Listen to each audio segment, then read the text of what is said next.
This is the Bull Mountain Brothers podcast.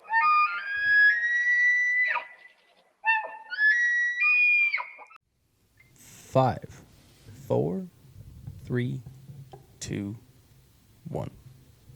This is the BMB Network, and you are listening to the 53rd podcast of the Bull Mountain Brothers. What's up, boys? He's definitely thinking about those intros because he hasn't got the number wrong a single time in the last 4 episodes. It's funny because I can never remember what the number is. I can't wait to just continue a podcast for the next 5 years where you guys just talk shit about my intro every fucking episode. This is episode 1492. Oh, wow. Really did the intro. Do you Season guys 12. Do you guys like the season thing though? I like it. I do too. I like running it. It makes it easier. Well, do you remember? Do you remember now? This is like going back to like OG December days. times. Like, do you remember that conversation we had? I think it was like episode 3. I'm probably wrong because I never remember episode numbers, but where we were talking about, do you like TV shows that have consecutive? Do you remember that? Oh yeah. Like where a TV show, like episode 2 gives you details for episode 15, you know, like where it's not like every episode is just totally different. And it's kind of cool. Because I like TV shows like that. So I like what we're doing, you know. It's like, well, I think it's funny is like we're posting the podcast. Like this will be episode 5 for the year. Yeah. Guys, I have to look this up. I can't be wrong. Give me 5 seconds. So I have 2 posted. let three the lookup posted, guy do it. Come on. and I have 4 to Yeah, do. Jamie. This might be 7. I'm not sure because I know what it is. All right, bear with me. Jeez. That's where you pick up, Matt. You're supposed to start talking about This would be episode 6.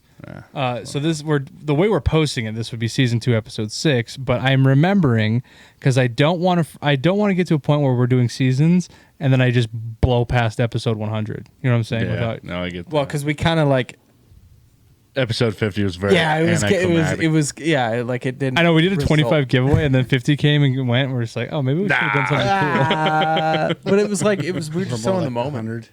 Yeah, Yeah, I mean, 100 would be cool. We're going to give Matt away for the 100th episode. 100th episode, you can get a Matt Schaff. There you go. His wife would not approve.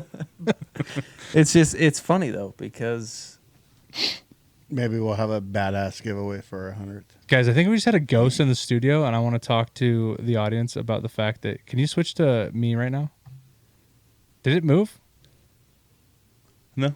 I think Riley just wanted. I you swear to switch. God, I just saw all of that move. Let's be honest. He just wanted you to switch to him. Yeah, I'm back. Did we just... I think we spent the first weekend of our entire existence where none of us did anything outdoors. Yeah. I mean... But we needed it. We needed it. I mean, I kind of dropped the ball on what I was supposed to do, but... Well, not even that. I mean, we're not going to talk about it this week because we're just going to do it. Yeah. The YouTube thing is literally being the bane of our existence right now. Yeah, it's quite the monster. And it's all basically based off the fact that we live in, as BFB. Ramsey said, Basically BFB. based.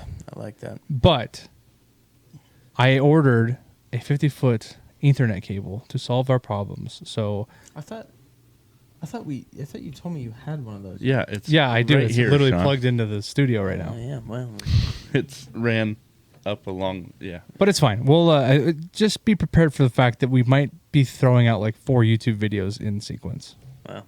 But I think we're They're probably going to be a day we're gonna apart. highlight this episode because we'll talk about it in a second. This episode is awesome. Priority Priority to all. I mean, there's time. I mean, every podcast episode is important, but the ones where it's just the 3 of us or 4 of us, I lower it on a scale of importance compared to having a guest on.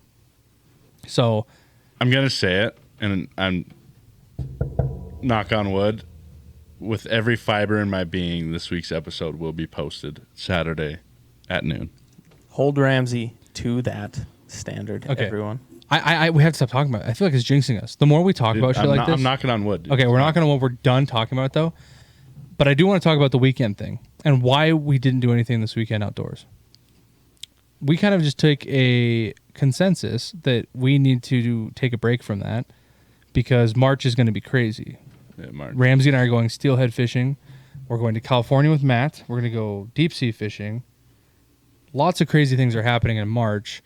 And this was the first weekend of this year I wasn't fishing. The first one. Really? Yeah, I look back and I was like, holy shit, I've been a lucky SOB. Yeah. My house has been quite neglected for 2 months.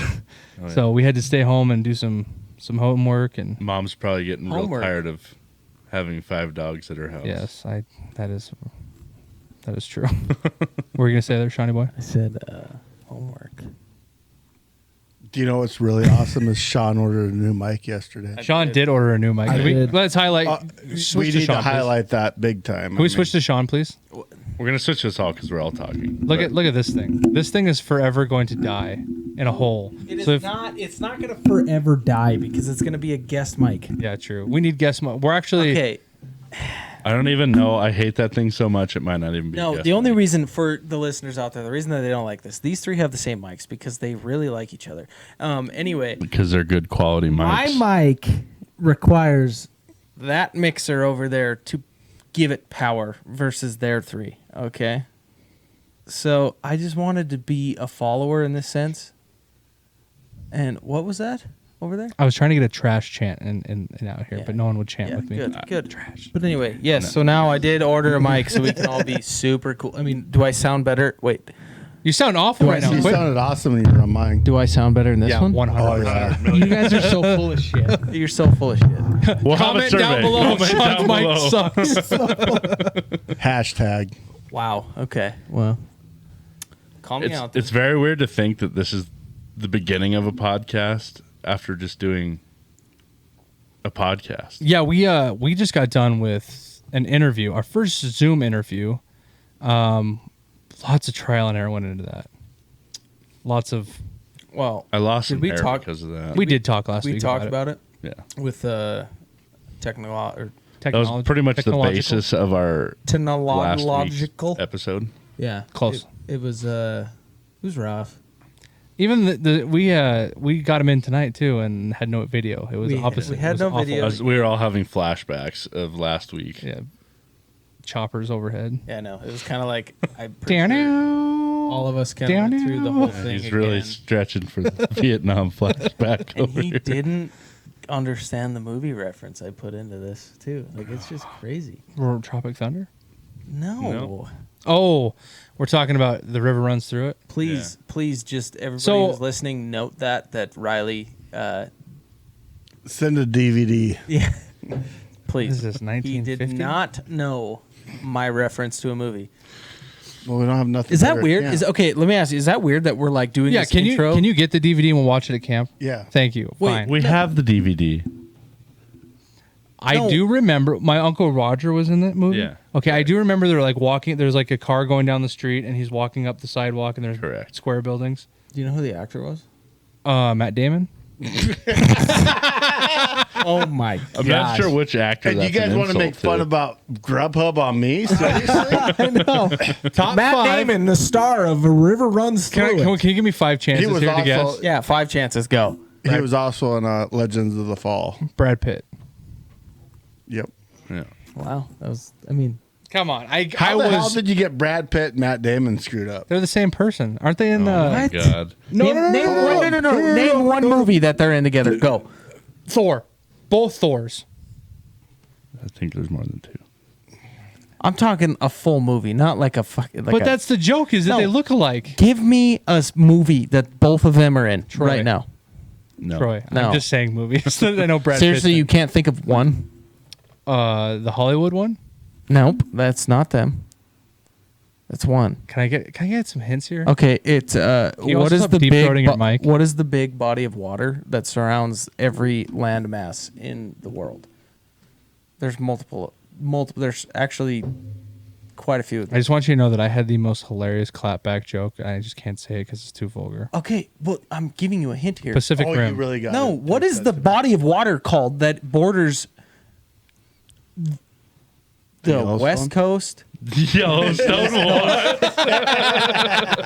What is how else can I say this? I don't know. What is the The Pacific River. no No. The Atlantic salt Ocean. water? Okay, what's the second word you just said? Ocean. Okay, now name me a Ocean's movie that. 11. Okay, there you go. Perfect. I've never Wow. seen it. I just know Are of you it. kidding me? Oh Hey, my listen. God. We are having fucking movie day. Are you serious? Listen, I only know that because I would do a lot of trivia. I love trivia.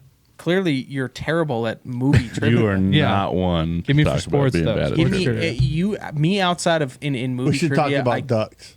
Ducks, yeah. Then Sean's out. You give me movie trivia, and I will not lose. Promise.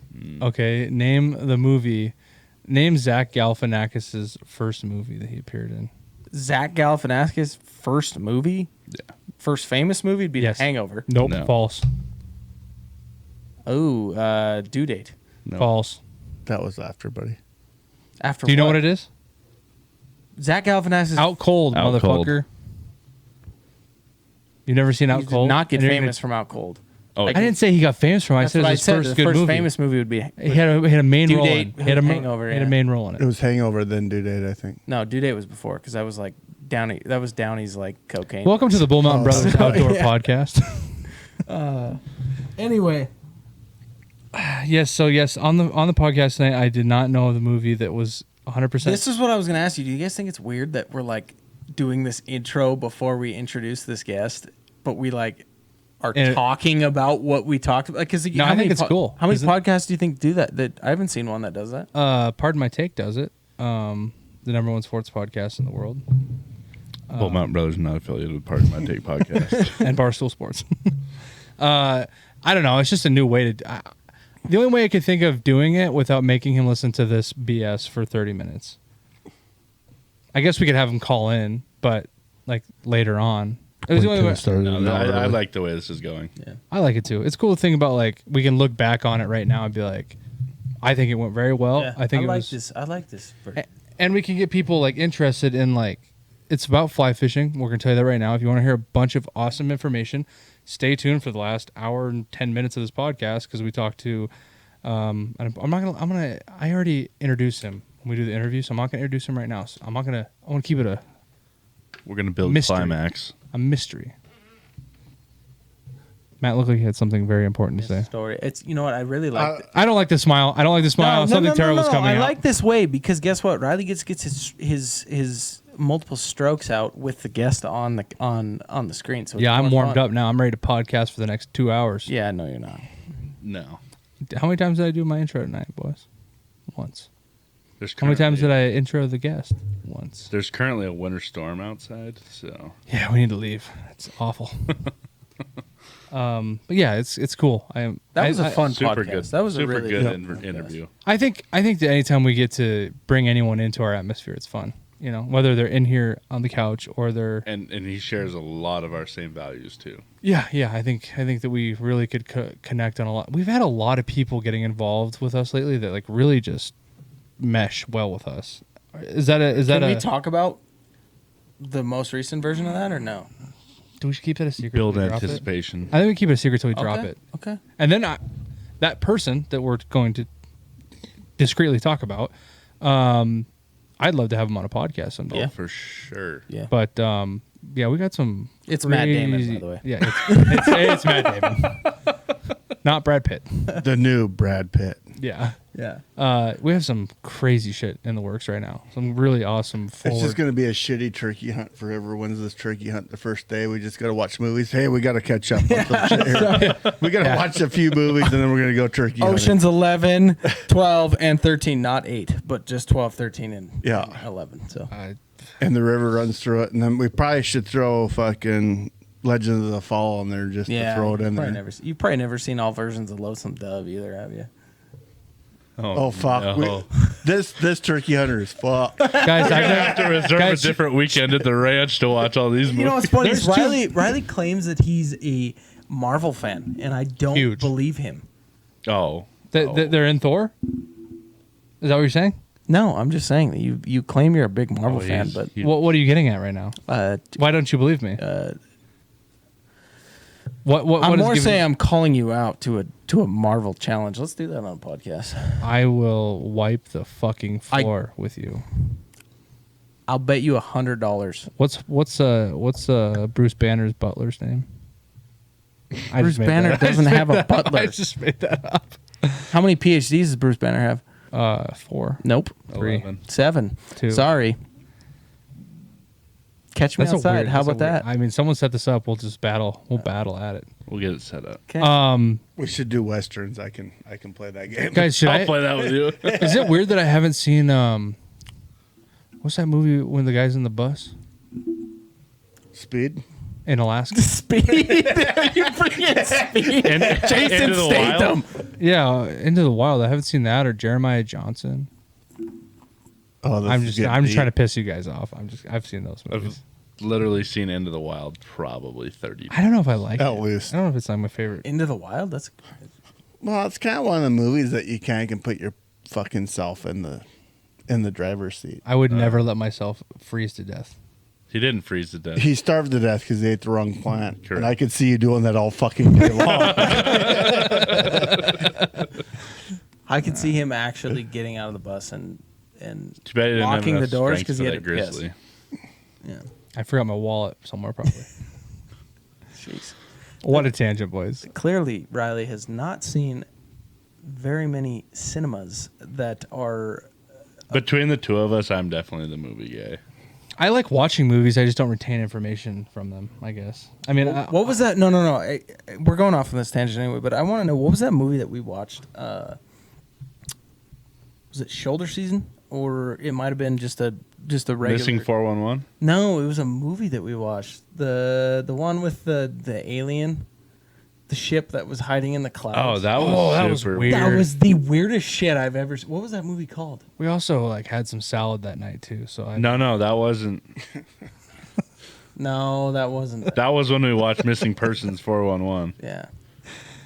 Is that what it's called as Don't We look. need to watch Don't Missing Look or something like that? Persons 411, Nobody or like, up something. at There's a that new one. Fucking old cabin. there's a new Up one. at the new Ford. one? Yeah. I know, but we need to watch it at the cabin, That up on hard top pass. of the hill. I'm definitely In the not doing Ranger. that. I'll do it pass. with you. Were you with us? With the Was that lights. Turkey Hunt last year when yeah. he shut the lights off on us? You boys want to dance with the devil? Blows the fuse so you can't turn the lights on at all. Yeah, that was terrifying.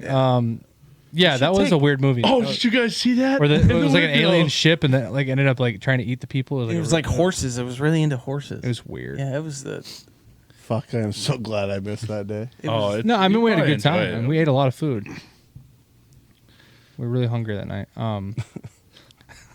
Different night. Sorry.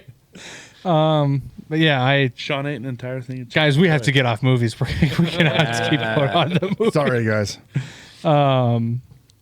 But yeah, this interview was a lot of fun. I can't get back into talking about this. It's too much. This movies. We'll see how this goes. We have lined up like 4 of these for this first 6 months of the year. 4 Zoom interviews, I believe. Hopefully they go Maybe good. 5. 4 for sure, yeah. Yeah. Which might be a benefit to us too, especially when hunting season comes around, because there might be an opportunity where, like Matt and I need to call in when we're out, or you guys might need to call in from the mountains or something like that. Might be a benefit. We'll see. But for these people that don't live in Montana, this is like the biggest venue that we can take. I think it would be kind of cool for one of the 4 of us to call in, because like it'd be different, but Live from upstairs. I mean, you know what I mean though. Like if one of us can't be here, that'd be kind of cool, because like we still all. I would gel have the tried same. when I was in California, but there was just like No service. I would have had to drive 30 miles just to do it. That's a hop and a skip. Well, not when you don't have a vehicle. I had to walk. True. Well, that would We had a probably not semi hurt that nothing. was hooked to the race trailer, and then we had the race truck, which is not street legal. Anyways, You just had to find high ground. There's no high ground. I was in a lake bed. I'm lost. I'm so lost. Sean. This is taking the wildest tangent. Let's just roll into it. Yeah, let's head into the interview. There's going to be some social media stuff going on after this interview. We're not going to tell you what our buddy drops for us. If you keep active on all of our other social medias, probably by the time you hear this, you'll see it there. Yeah, so make sure to check out our stuff. There's some cool things for the audience that are going to be available after this drops. Promo. Promo codes, yeah. Yep. So listen for those. Give us some good feedback if you can, whether it's on Facebook, Instagram, anything like that. Let us know if this is a style that you guys like, because it's a better way for us to really get some more people in here. And so, yeah, give us some feedback. Let us know how it went. You know, and we've always said this. We've ended podcasts, which this is the intro, so it's weird. But I'm just going to say this now that, like, when we've said we've had big things coming, I promise you the stuff that we're getting into There's more weight behind it this time than any now other time. is huge, and definitely stay tuned with us. I think what Sean's saying is, like, stay engaged in what we got going on, because there's a lot of opportunities for you as a listener, as well as, like, we're really trying to do as much work as we can with some. We want to give back as much as we possibly can. I mean, there's so many people that got us to where we're at right now. To give back to you guys as an audience is amazing, and also give back to the community. You know, like working with Starlight, which is a foundation that Matt brought onto the table. We're working with them for the turkey hunt. We're working on some. I can't remember what point of this podcast I mentioned it, but we're working on some local fundraisers soon too that will drop on here, probably next week. Just a lot of stuff that we can give back on. I mean, using our platform for the better, for good is really big for us. Yeah, for sure. But yeah, check out this interview. Let us know how it goes. We're going to get into it right now. Go ahead and check it out. 5, 4, 3, 2, 1. Today, we'd like to welcome in special guest on our first ever, Zoom interview call, you'd say. For sure, yeah. Owner and operator of Downstream Clothing. We have our new friend, Nic Jovanovich, here to tell us a little bit about what he does. Nick, what's going on, buddy? How's it going, gentlemen? Happy to be here. Thanks for having me on the show. This is the podcast that wouldn't happen, I guess you could say. Oh, for sure, yeah. We've had to streamline this for about a month now. A little bit of trouble, but we got it going right now, so we're happy. Well, let's get right into things. I'm going to kind of start out. I'd like to know a little bit about how you became the outdoorsman that you are. You are, for a little backstory for the audience here, you own would you classify it, Nick, a fishing company or a specific fly fishing clothing company? Well, so I've been basically solely fly fishing for the past 30 years. So that's my vision. But I know I've got a lot of guys who and gals who wear the gear that aren't just in the fly fishing niche either. So, it started as a fly fishing thing, but it's whoever loves to spend time on the water is really who we're going for. Okay. With that being said, let's go back to little Nick, young Nick. Elementary school Nick. Were you always, I guess my question would be like, how did you get introduced to the outdoors? And was it always mainly fishing? Was that your first introduction to the outdoors? Yeah, fishing was probably the first introduction to the outdoors for me. I was fortunate to be raised in Montana. And of course, as you guys know, anybody who's from Montana loves that state and they're just proud to be from there. I was fortunate to be raised with two fathers, and my parents were divorced from a very young age, and my mom got remarried when I was in grade school. So I had two male role models who really showed me the ropes in the outdoors.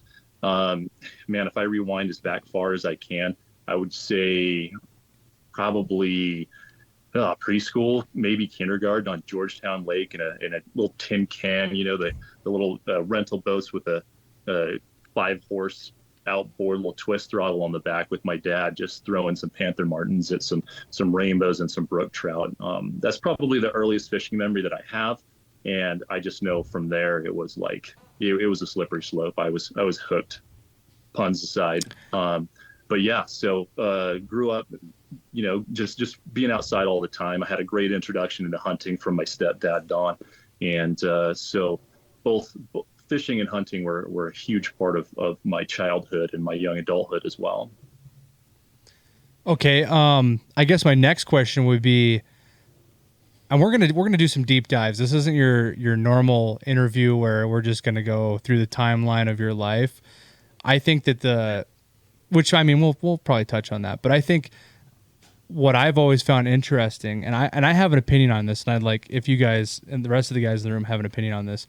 It seems like there's stages of how you get into fly fishing as a whole, because this is going to be mainly a fly fishing talk tonight. And I'd say, at what point in your life did you go from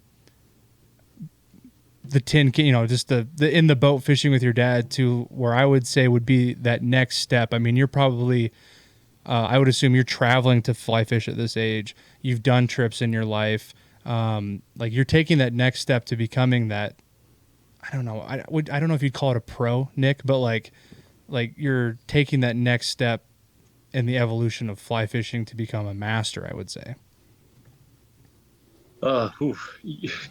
Putting master and my name in the same sentence seems a little bit strange to me, but I have been doing it a long time, that's for sure. And that's not for comparison to anybody. It's just part of my journey. I would say that I don't remember a specific instance where I was like, I need to fly fish. I know that some of my uncles were fly fishermen, and I kind of knew of the idea.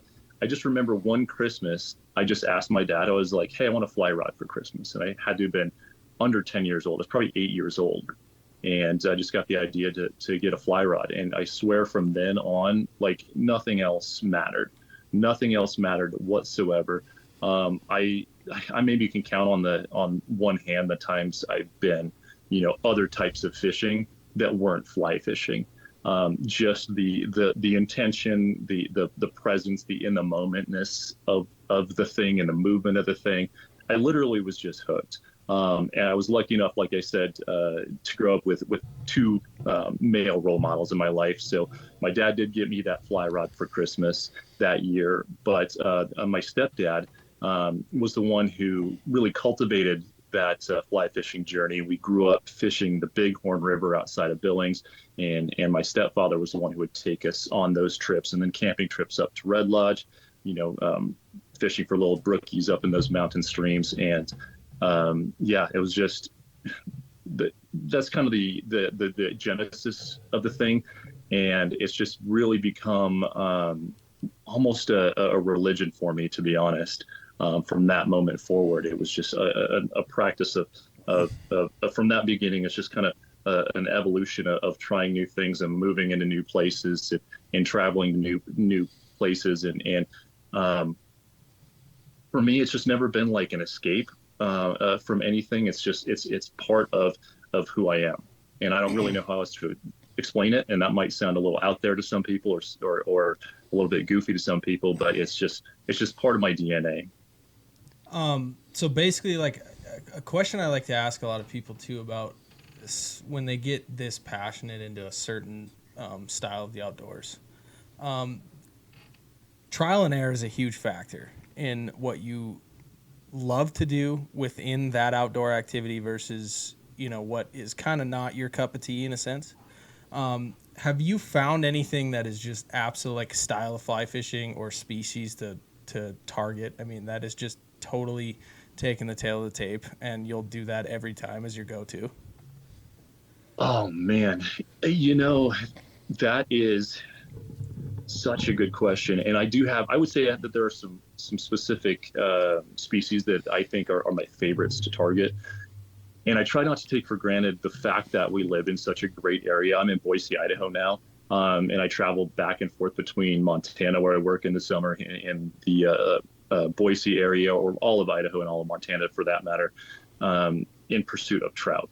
And when most people think of fly fishing, you think of that kind of purist trout fishing thing, and that will always be the foundation of what I do. But there is an evolution into other things like pike, muskie, and even saltwater fishing that's just like the next step.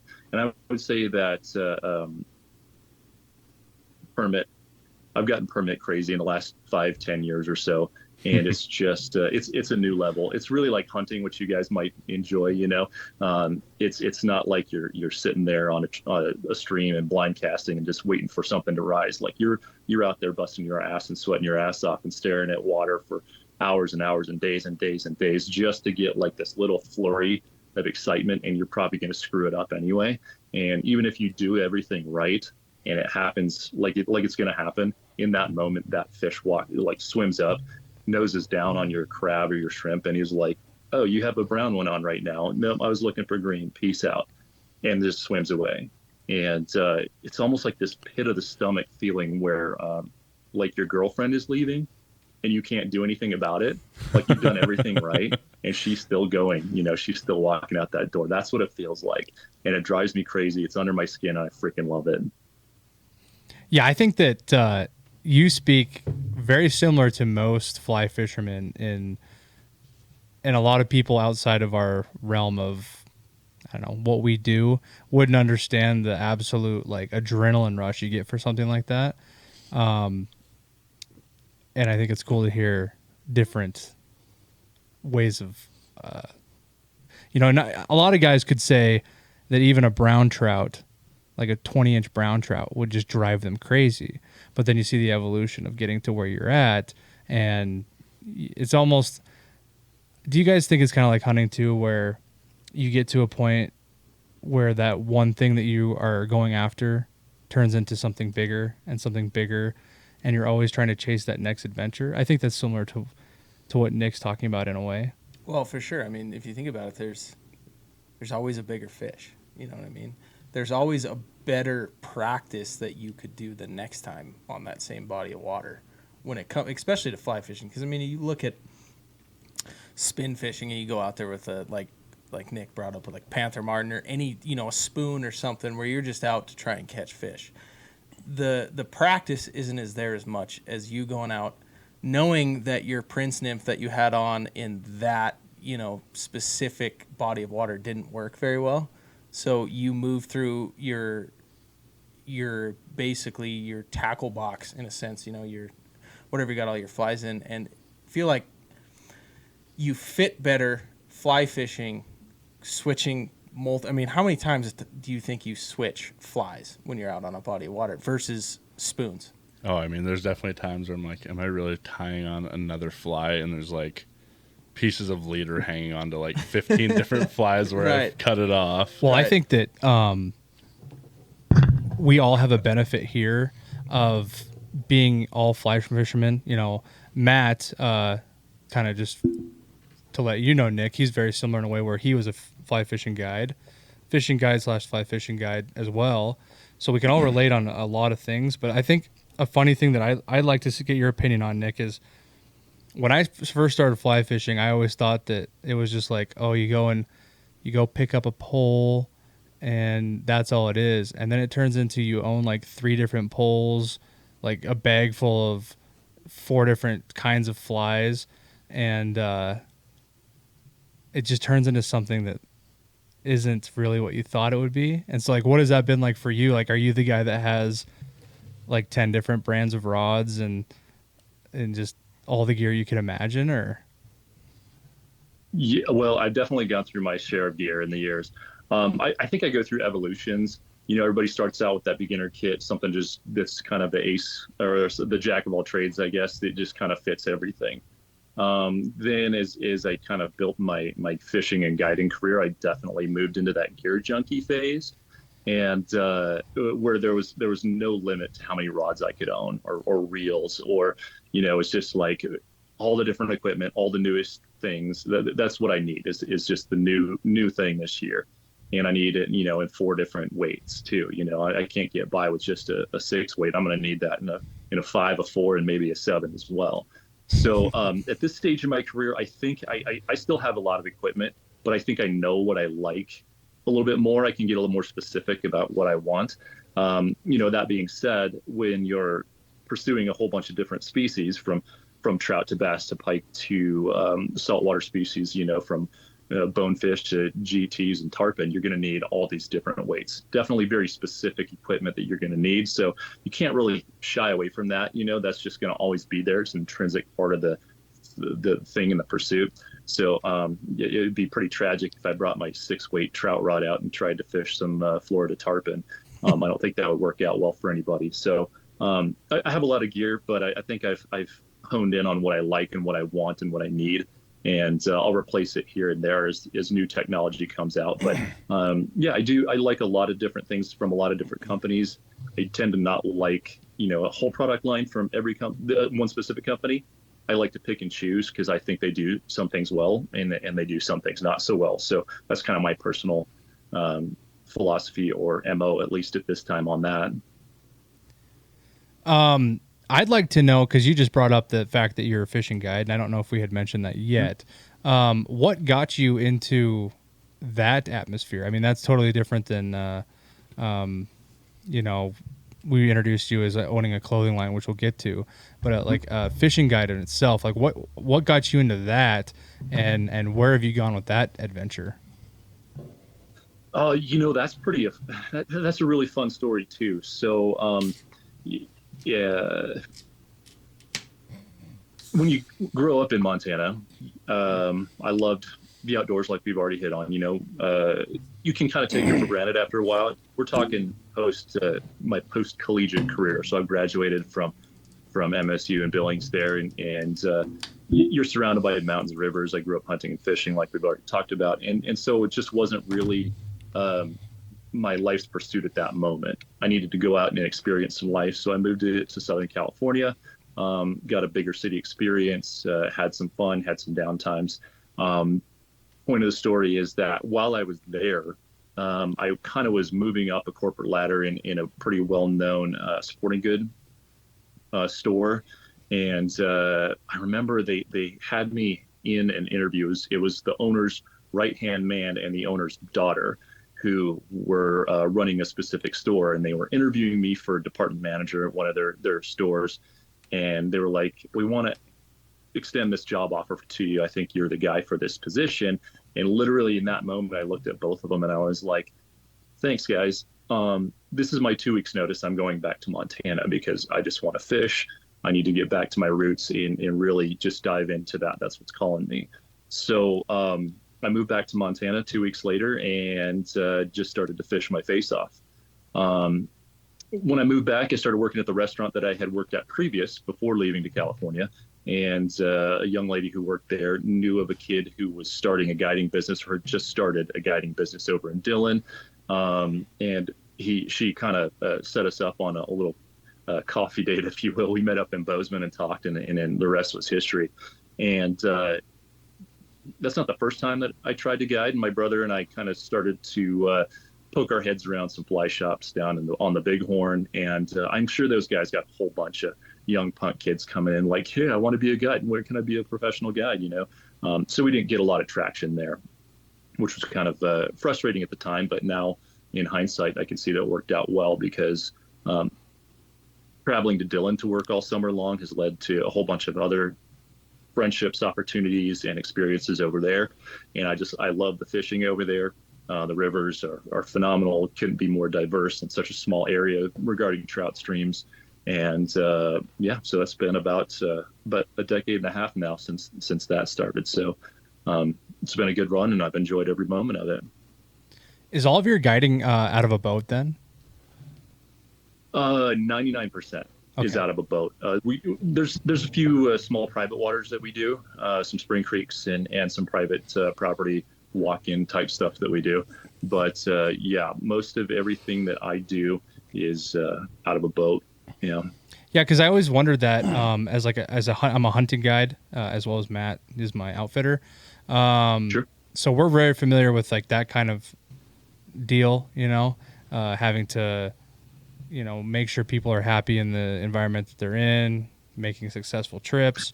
And I always wonder from a fishing standpoint, as someone that myself, I do different kinds of fishing. If you ever, the only kind of guiding I've ever seen done was out of a boat. So I've always been curious, like, do you do that wade-in trips and just take guys around? And do you have to have a certain kind of client that would be able, like, do they have to have a certain amount of fitness to be able to go on like a walk-in thing? Or, is there like a upfront deal where they're like, I can handle this kind of trip, or I've just never. I've always wondered if like guys do out of the boat fishing guide stuff. Yeah. Well, it's probably different for everybody, but I bet we could sit here and have some great conversation about how we interact with clients and client stories and such. But Right. We'll save that for another day when the cameras aren't rolling, maybe. It's funny because if I'm not in a boat moving downstream with the river, which there's a theme right there, the term downstream, and have like at least 7 things going on at once, I can get a little bit bored. It's kind of funny, but most people just expect to show up and go in a boat. It's easier for me to kind of control the flow of things, the day, the expectations if we're in a boat. What happens is usually if somebody's around for a few days, 3, 4, 5 days or a week, and they want to change it up, we do have some private waters that we'll bring in some folks on the walk-in situation. But it doesn't matter your level of fitness or how long you've been fly fishing, your level of experience doesn't really matter. There's different places that we can take you to kind of accommodate that. It's just a different type of setting. Some of it's a private pond stuff. Some of it's just that small mountain stream. Like it's kind of like when I grew up, like when we started fly fishing when we were kids, that's what it reminds me of. Just this beautiful little flowing stream, winding through the willows in this mountain meadow, and you're just flinging all these, dry flies for these voracious brook trout that come up and eat on every 2 casts or something like that. So no prerequisites or anything. It's just not as typical for what we offer versus the drifting. And it's funny that you say that because so when I was in high school, there was a certain, I won't name the river or the inlet on it, but there was a certain stretch that I fished enough that I became friends with the local, basically, fly shop guy. And he ran charters every once in a while for him. And so I got in with him. And, a lot of the time it was actually out-of-staters that we were getting that were coming in there. And, I'd take them out on the drift boat and go down. And, I knew all the honey holes on that particular stretch of that river. And it's funny because I would always come down to a spot where there was an inlet of a smaller creek that I told him, I said, I guarantee you, if we went up about 200 yards in that stretch, the chance of you catching a 25-inch brown trout is very high. And I would always say, I'm not taking you guys there with the boat. I'm not about to push all of us up that little inlet for 15, 20 seconds until we actually come back out in the main river. And so I said, if you guys want me to, I can stop this. We can stop this, pull it up on shore, and we can hike up a little bit and hit it for a while. And if you guys like it, great. If not, sorry, we'll go on with our day. And there was a lot of people that would be like, I'm not getting out of the boat till we finish. You know what I mean? But there was some, every once in a while, you'd have a guy that be like, oh, absolutely, man. Let's just a little hike. I'm fine with it. But it's funny that you bring that up because it is, as these two know and client-based on certain decisions like that, for sure. Yeah, 100%. The client expectation is it changes on a daily basis, and you just kind of have to read what they're expecting and roll with it. So, do you find time for yourself with all this other activities that are going on to do like just fishing on your own away from everybody else, or is it pretty much like company related and guiding related?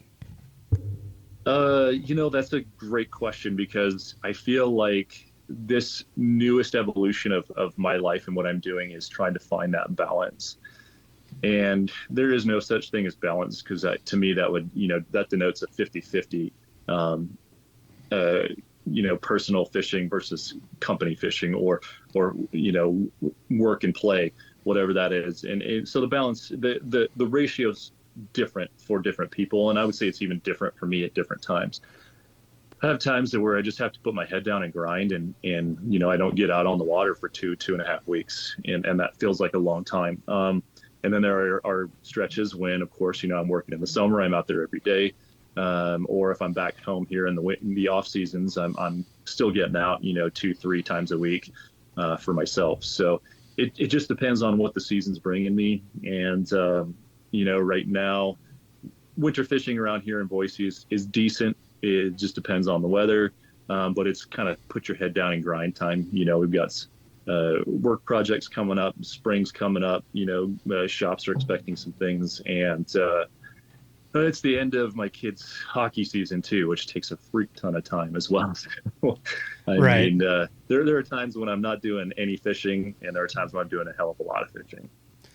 I get that. Well, I guess we're gonna quit prolonging the elephant in the room of really what you do.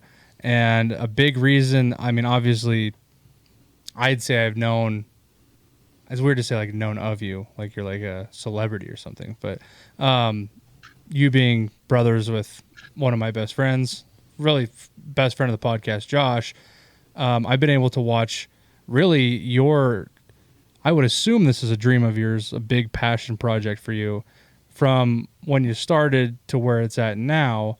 You are the owner and operator for Downstream Fishing Clothing. How did that all start about? Like, are you doing that? Well, answer that question, then I have a couple more questions, but how did that get started? Yeah. Ask as many follow-up questions as you like. I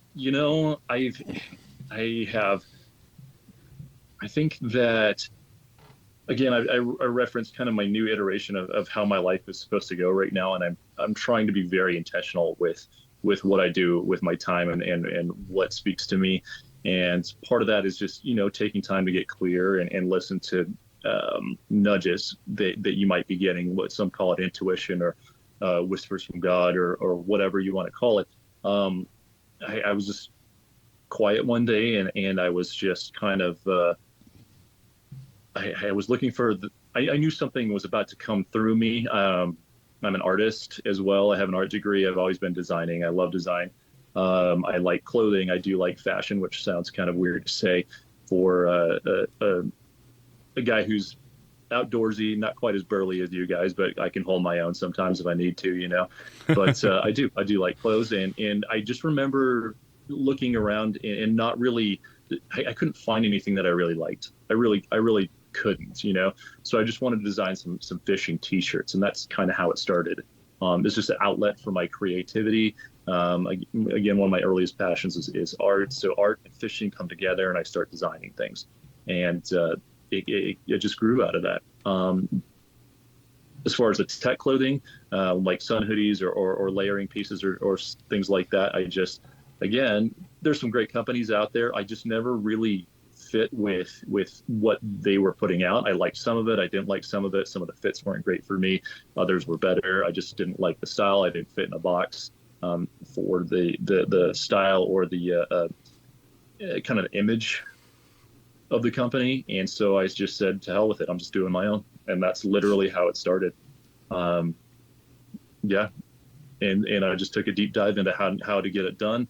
Did my own research. I mean, you can find out a lot on Google, obviously. Everybody knows that now, but it took a long time to get in there and really dig around to figure out how to get your own clothing manufactured. So that's the genesis of the thing, and here we are now.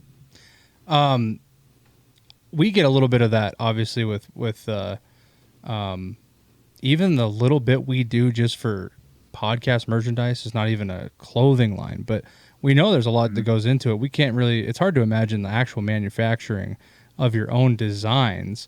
But what I've noticed big on your end is that you seem to have taken the modern approach to building a company, which is using social media atmosphere like we're doing right now. We're doing a podcast. It's easy for us to market for free. I've seen your Instagram grow.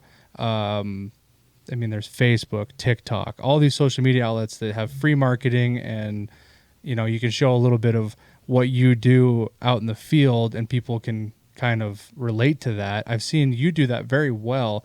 What made you decide to go that route versus the basic, just open a shop on Pinterest or something and just pray that it happens? Oh man, that's a great question. I haven't even thought of it like that. But Man, I don't know. I guess I just wanted to feel legit for myself. I just wanted to legitimize the thing for myself. And if I was going to do it, I was going to do it.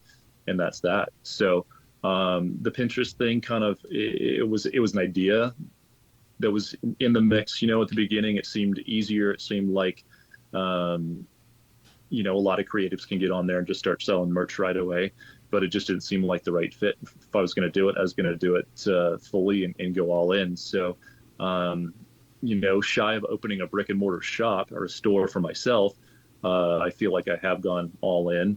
And yeah, I mean, you're right. The social media aspect of it is huge, and you got to be able to leverage that and speak to an audience. And we put out things I think that are true to us, and I know it strikes a chord with some, and some people will think we're full of our own BS, and that's totally fine, because I'm not going to please everybody, but I know some people really like what we're doing, and that's who I care about. That's who I'm here for. We're trying to do something that's a little bit different. We don't want to look like everybody else. Everybody's welcome, but if it's not for you, that's fine. But yeah, I just if we were going to do it, I was going to do it, and that's it. Well, I think that's the most important thing, and I think we can relate a little bit on that too. Is like Totally. you almost have to. It's not like they said the old saying, which isn't really related to what I'm trying to say, but it'll make sense here in a second.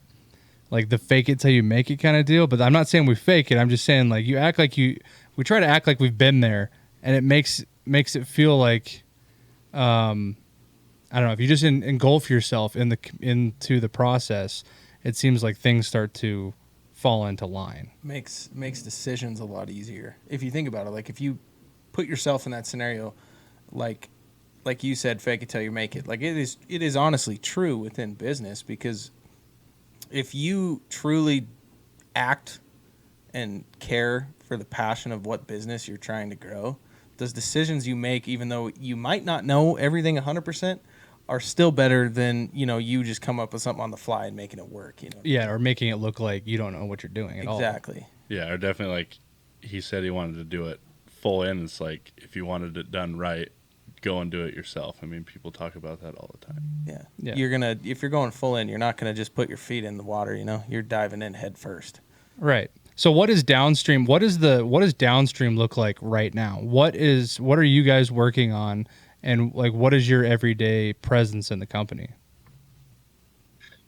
My everyday presence right now is basically everything. It's a small company, so I hire out jobs as I need. We have some team members and some reps that are out on social media doing their thing, plugging the product. But basically, what I am in charge of is product design and marketing. And to me, you can the product design is huge, because like I said, I'm an artist designer at heart, and that's what I love to do, and that's the foundation of the thing. But then you can have great stuff and a great product and sell to nobody if you can't market, and that's kind of where the magic happens. And I'm learning that too. And I am admittedly not the best marketer in the world, but it's a game that if you're going to win in this kind of a situation, you're going to have to learn and master. And I'm trying to own that as best I can right now too. It's a learning curve for me.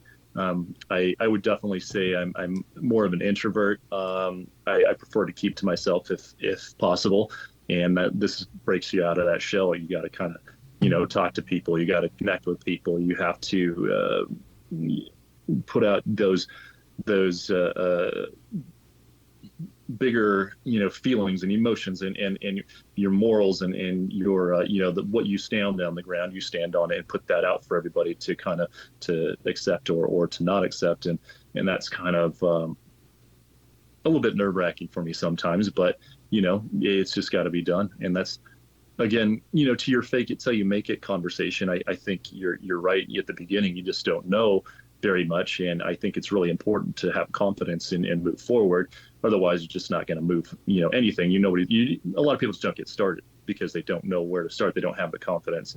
So you have to build that or you have to stand on something. And then as long as I think you're open and you're learn as you progress, you're learning, and you're honest with who you are and you own your mistakes, even, along the way, you just kind of figure it out. And then all of a sudden you look back 5-10 years later and you're like, holy crap, look where we are now. So it's just, long story short, the marketing and the design are really what I'm working on, but the marketing is definitely the huge thing about running a company like this. It's funny that you say that. I feel like putting your face on any style of, like, us with the outdoor media stuff, you, retail line, your whole business is, I almost feel like, at least for the four of us, we were definitely all introverts in the outdoor media category, because it was kind of like, Oh, for sure. Other than like posting pictures on, we shot a deer or something, we posted it on social media. That was about as far as we went into the outdoor world. But being on like full video stuff is kind of like almost like cringing to yourself a little bit. Oh, right? yeah. Like in the beginning, you know what I mean? Even before this, looking at those videos we took, while we were elk hunting this year, the first time we ever had a camera in our face, we're just like, wow. Yeah, it's tough. We don't even know how to talk on camera. But you build past that because, yeah. clearly for the year and a half, we've been recording, you build past that and, you slowly become an extrovert and this type of stuff. But it is very difficult to get to that point, quickly. Well, and I wonder on your end, Nick, because we talk about this all the time, and Sean kind of makes this statement frequently about how like how has he worded this before? Like, we're a bunch of guys that know what we're doing, but when it comes to this, we sometimes didn't know anything. And I guess you could kind of see, and as much as you could be prepared in certain situations, and I guess we really didn't even talk about it. The reason that we say this is the podcast that's been hard to happen is it seems like every time we've tried to do something, a technical issue has happened. Last week we didn't have audio, so we rescheduled. We even had a little video problem tonight. But I guess what I'm getting to is we keep doing trial and error with what we're doing to make it right. I mean, it's really funny to look back on like the things we started on with like a $20 webcam in a small room with a square table. But have you had those kind of things in your atmosphere with Downstream where you've just had to like constantly learn and adapt to get to where you're at today? Oh my gosh. I mean, how much time do you have?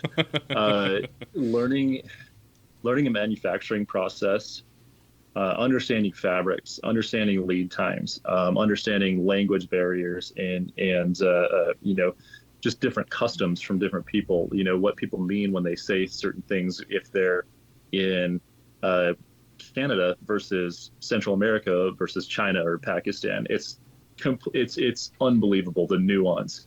And so things get missed, you kind of drop the ball sometimes, and sometimes it's my fault and sometimes it's not, but as the face of the company, I got to own it, and it is what it is. So I think that I can roll with things pretty easily. I'm pretty good at apologizing when I need to apologize, and in the end, it all works out anyway.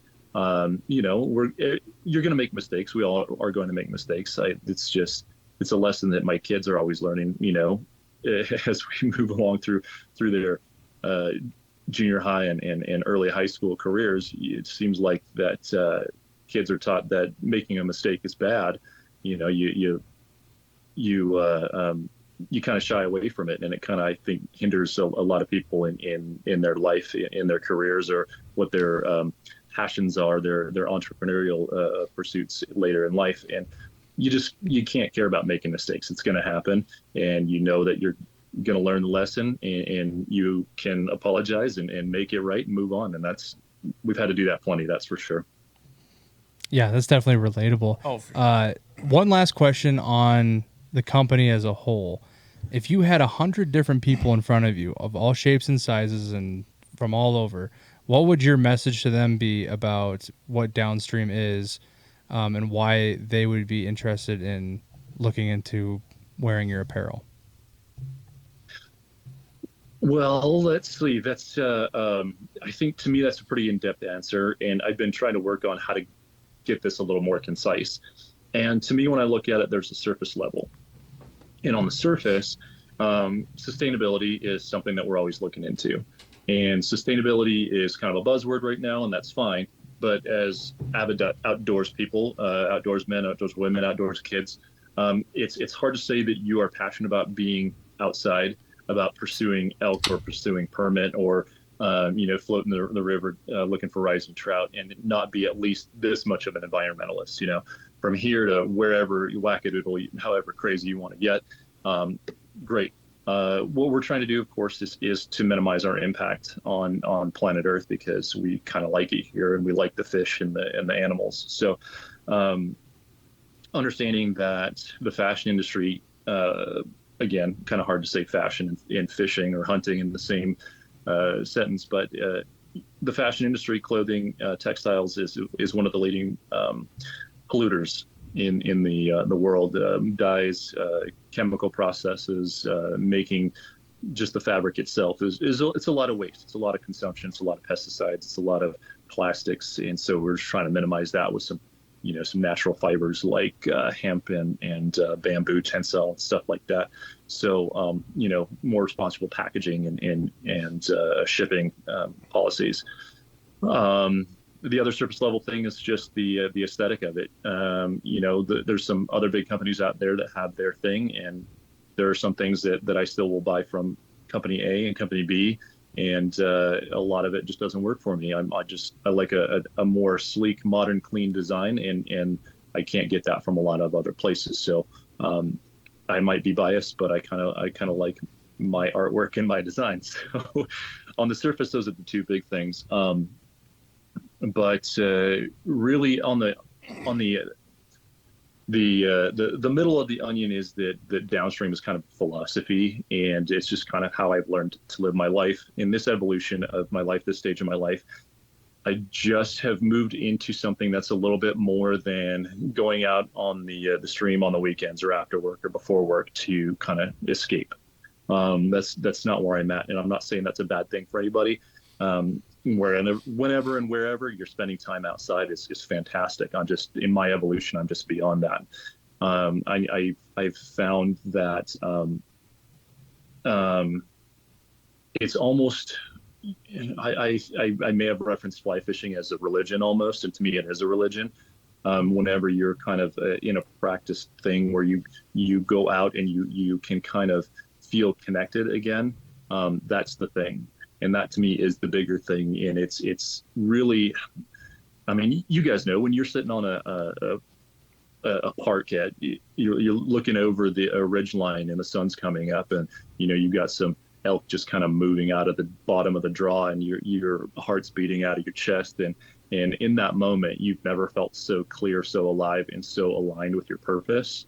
And in that moment, that there is this big, beautiful energy that's throughout everything. It's a part of you. It's a part of me. It's a part of that tree. It's a part of that river. It's a part of that elk over there. It's a part of God, whatever your definition of God might be. The power that kind of is in everything, creates worlds and universes, and it's so tangible there.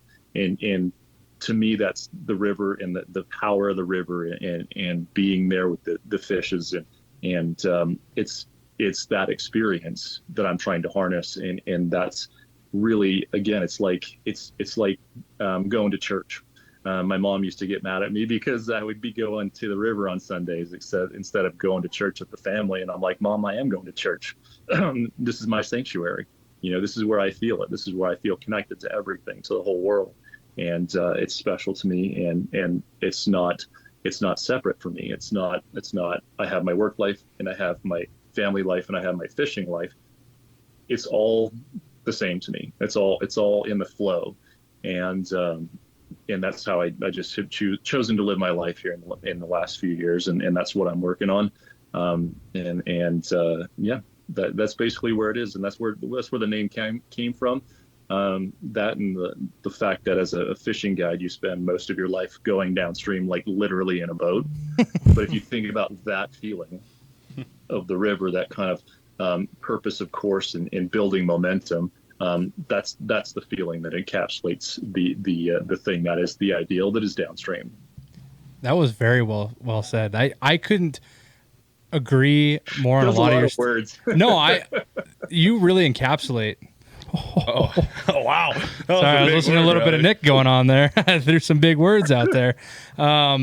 Really, a lot of what our vision is, too. I mean, I could relate to that on so many levels. Oh, yeah. I've never, actually been able to put into words how I feel when I'm out in the outdoors, and that's about as close as it's been able to been explained. Well, that's the thing right there is like, I just tend to dive into stuff. I almost said a bad word. I don't know if that's allowed here, if you bleep that or not. No, you're good, brother. We didn't talk about it at the top of the show.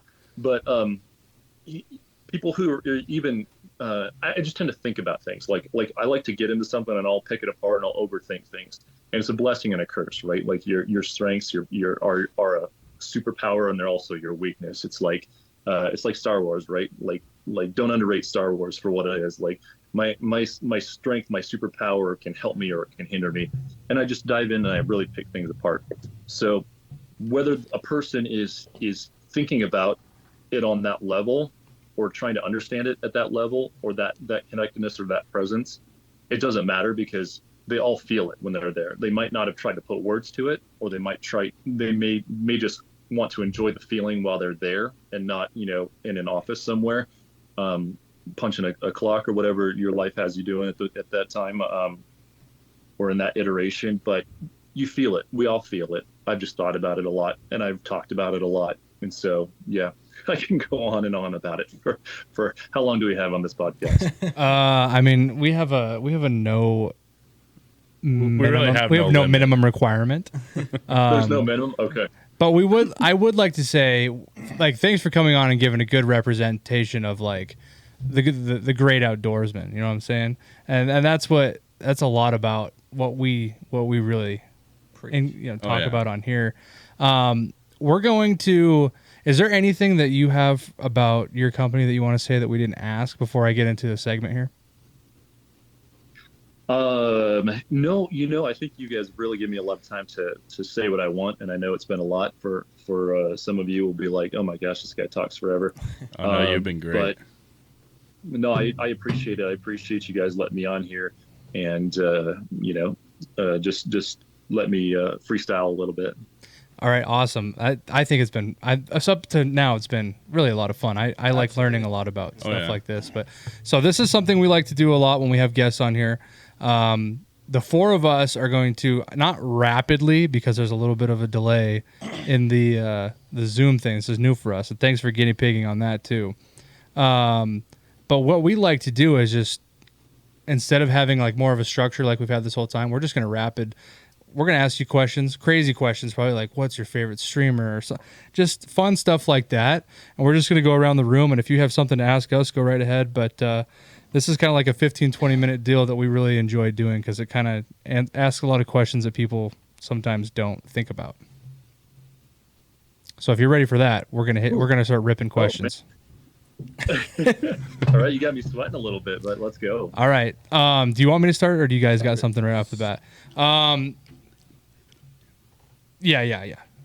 Ramsey's talking to me from the clouds right now. My apologies. I'm trying to direct here.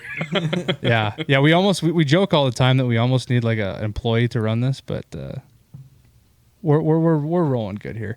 Let's start with that question then. There's three types mainly, and I don't want to get into like salt water and stuff like that, but there is, in my eyes, the three main ways, which really I guess you could say are the three only ways, but streamer fishing, nymph fishing, dry flies. If you were on an island and gun to your head, you could only do one of those to stay alive. What is that one thing? What is your best skill? Oh, man. Okay. I'm going to have to eliminate nymphing right now, only because that's, as a guide, that's a big part of your job is staring at a bobber. And even though it definitely is the most effective way to fly fish, I've just had enough of that in my lifetime. Oh, so this is the argument of dries or streamers. Who's the most badass of the most badass? I would probably have to say that I love streamer fishing. You get some big fish, but if I remember think back to when I was a kid, what drew me into fly fishing was that subtle trout sip that just, watching them just come up so slowly and deliberately underneath and sit that caddis or mayfly. Seeing the take, it's got to be dry fly. I'm 100%. Maybe I'm aging myself. I'm dating myself a little bit. That's how I would say that's how we learned how to fly fish too. Oh yeah, it was like straight up on from his brother. Yeah, I mean, I just hate to name drop Josh all the time, but that's how we literally learned on a Walmart rod, the combo kit, like the $30 Walmart rod, out at the local lake in Billings, and it was catching like 4-inch bass on elk hair caddis.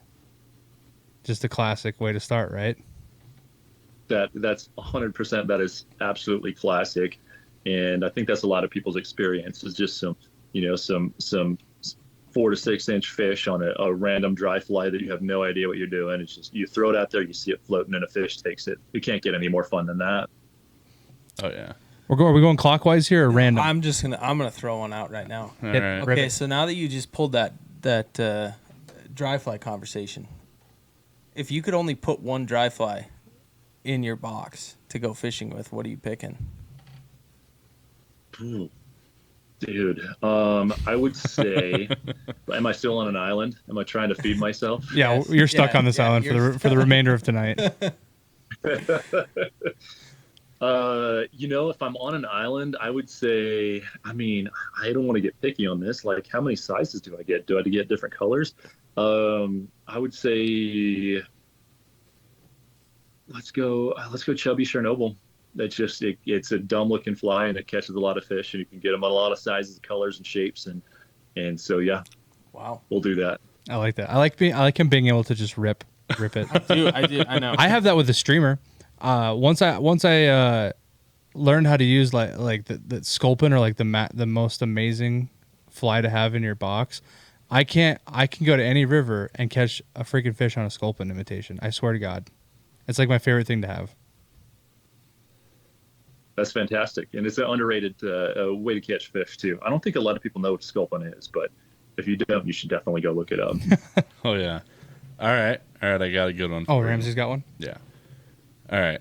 Hands down, favorite fish to catch on a fly rod. Permit, 100%. How many times have you fished for permit in your life? How many times? Gosh, I don't know. I mean, like, are we counting days or trips or because we'll go days and days without catching a permit for sure. So you've spent a lot of time catching permit then, more than the average Joe. I would say in the middle somewhere. Okay. I would like to do more, but I've done more than my fair share. I like that. That's experience that we can't relate on that. No. So I'm going to ask you a question for this. I got to have a preliminary answer before I ask you this one, and I'll let somebody go after I ask this preliminary question. But This is a group question? Not totally, but I just want to get some background before I ask him this. What have you've seen the movie River Runs Through It, right? Which one? A River Runs Through It. Have you seen that movie? I'm just giving you shit, man. Who hasn't? I mean, okay, so which brother do you resemble the most? Norman or Paul? Oh, Norman. Really? Norman. Yeah, Wow. I would say Norman. Everybody wants to be Paul. I want to be Paul, but I think he's a little more carefree than I am. Okay. I would say Norman. Yeah. That's it. I would assume that It's hard to be boring. most people would say Paul because they Oh, yeah. want to be the cooler Hellraiser type guy. Is this reference just Yeah, going over Paul's your head cool, right man. now, Riley? I've never Yeah. seen it. Riley? Never seen that movie? Oh my god! Your uncle's literally in that movie. You know it's Okay, goodbye. I mean, I'm sure I haven't seen it. oh my gosh, that's crazy. And you call yourself a fly fisher? Hey, like we're the moving. biggest We're moving fly- along. We're moving along. It's like the biggest fly fishing movie ever. He's a youngin'. It's all good. Yeah. All right, Matt. What do you The got? question I have for you is Hold on. Your mic's not on. My bad. Sorry. That was what? Go ahead. so the question I have is like, I don't know how much hunting you've done, but like for elk hunting for us, when we get up early in the morning, the only thing I can take fishing wise that would be the same as like the trico hatch. Did you do a whole lot of trico hatching on the bighorn, going after the tricos? at 3:30 in the morning? Yeah. No. So, oh man, no. So guiding in Western Montana, the tricos are different, right? The way we fish or pursue tricos is a little bit different than it is on the Bighorn. So I've guided the Bighorn only a handful of times. I did grow up fishing the Bighorn, but that 3:30 a.m. stuff it's not for me, at least when I'm working. I mean, I don't mind getting up early to go fishing, that's for sure. But on the Bighorn specifically, the trico, 3:30 a.m. Parking on your spot and waiting for any sort of light to make anything visible is not my personal idea of a good time. If you do it and you love it, more power to you. That brings up a good point, because have you ever seen guys do the midnight fishing for brown trout? Stuff like that? Oh yeah, absolutely. That's something I've always been like, you have done that? What is that like? It's super fun, man. I mean, if you look at trout, especially brown trout, it's like when they become 12, 14 inches or so, they become a lot more predatory versus just going after bugs, insects. I've seen some small fish eat some big mice, and those mice do hit the water and they do swim across the river or the pond. We've done it with crane flies during crane fly season as well. And it can be really, really insanely enjoyable. It can be like you can be casting at water, not find anything, or you can go out and bow some big fish. Those big fish don't get big by being stupid, the big ones, they become almost nocturnal as hunters. They'll just sit down in the bottom underneath a log for the day, let all the bobber fishermen go over them, and then they'll start hunting as the sun goes down and it's been dark for a while. So if you haven't experienced that, I would definitely recommend it. I've always been curious on like nighttime fly fishing, because the only experience that I would say I have, and I don't know if you guys can relate too, like night fishing. I mean, maybe back in the day there was some cat fishing at night, but like ice fishing is really ice fishing is really the only night fishing I've done. There was a particular lake on the western side of Montana that's not very well known, and we kind of stumbled across it, and I mean, it's a very good cutthroat place. There's some browns in there as well, and that more so I would say we really fell into the idea of night fishing there because we were dumb high school kids that might have been staying out a little too late doing some extracurricular activities that may not be allowed at that time. But after the first night that we figured out that you can catch big fish when the sun goes down, we barely ever fished it in the daytime. Yeah, and a little background on Sean. Sean's from Great Falls, so a lot of his fishing experience is up northwestern Montana. So I would say like your fishing experiences are probably a lot different than ours, especially with spots like that. I've never even heard you talk about a spot like that. Yeah, well, that's because I still have those spots. That's why. Exactly, and that brings me to then my next question, because I think this gets brought up on social media a lot, and when you're talking about fishing places and stuff like that, what's your real opinion on, like kind of the unwritten rule about fishing spots? Like, how do you look at spots? Well, okay, so spot burning is what they call it, right? You got to be careful. Fly fishing is one of those things where I feel like the old hat way of like my dad or my grandpa, dying with their secrets it's come and gone. Not only are people more willing to share and they want to help out a little bit more open about talking about the sport in general, but social media puts things in your face like that, right? So I don't, in my inner circle or to my friends or to people who might be acquaintances, we can have a little looser conversations. As far as spot burning is concerned on social media, I think everybody needs to be a little bit cautious. Now, that being said, if I go fish the Bighorn, I'm not going, I feel okay posting about that, right? Most people know the Bighorn. It's not like it's not a secret. It's a destination. People are flying in from other countries to fish the Bighorn. Small streams that are off the radar, I am definitely a little bit more careful about that. And it's not a selfish thing. Really, it's not that I don't want people to have a good time. It's just that the reality is the sport's growing very quickly, and you don't want to ruin the whole ecology of the place. It's just too a delicate ecosystem to just have such an influx of people coming in because they saw a post on TikTok or Instagram. So you got to weigh the situation and kind of censor yourself in the appropriate ways, for sure. I totally agree with that, because we all have those friends that see what we're doing and they want to be, they go, well, take me fishing, dude, or take me hunting because, you just shot a huge elk last year. And those situations is where you keep the hole in the wall secret and you take them to your public spot, like your main stretch of the Missouri, your main stretch of the Yellowstone, sure, whatever. But when you look at your basically your small lakes, your small streams, like things like that, you're not going to take somebody that isn't a very close friend to those, you know what I mean? And it does cause a lot of problems, I feel like, with people that say that, they're your friends but only use you for your spots, which I'm sure all of us have had experience with that before. But and I think really the way that Nick just brought that up was such a, like, how I look at things too. Whereas I don't like being the guy, like, where I feel like people feel like you're gatekeeping stuff, right?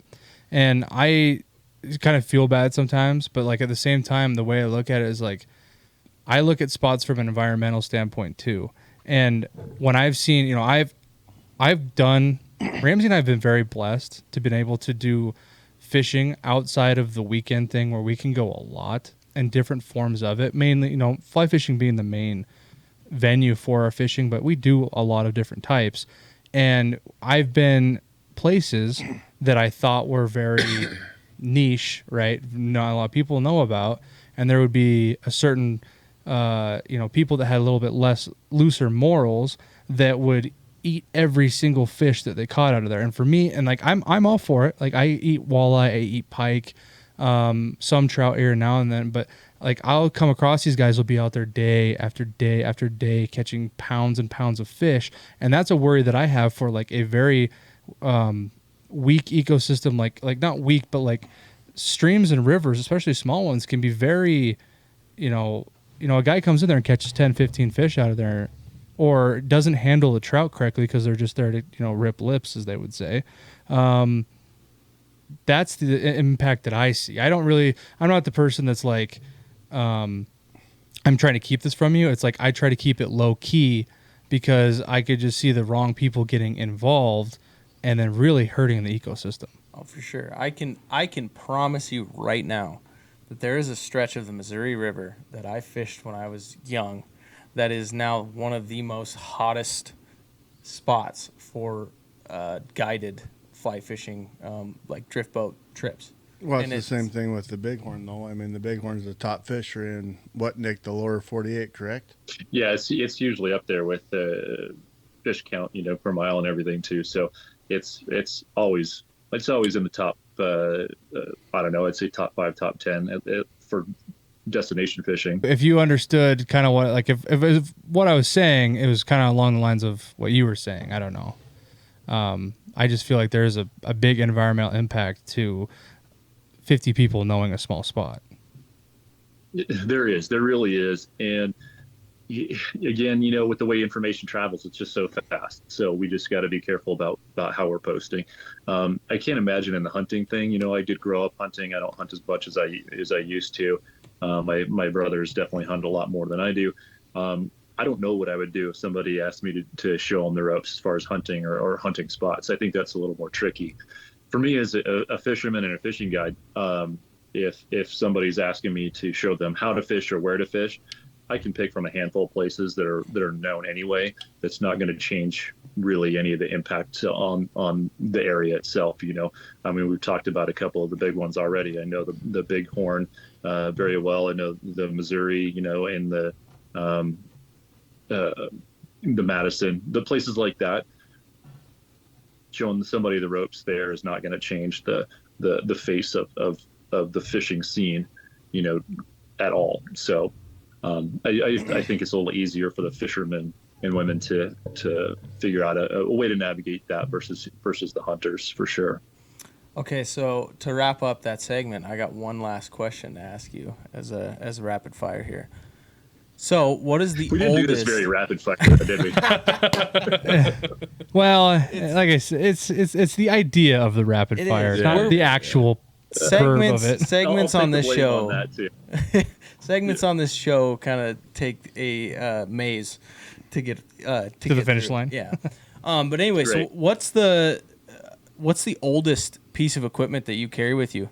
Like I'm talking like you got waders that you wore for 10 years. You got a pair of I mean, what do you got? Oh my gosh. I mean, there's a couple of pieces that have been hand-me-downs that are more sentimental than anything that I don't really use much anymore. Like I had my great-grandfather's fly box. He used to tie flies, and I used a couple of them. And when I started losing one or two, I was like, okay, I'm done. That's just going to be sentimental.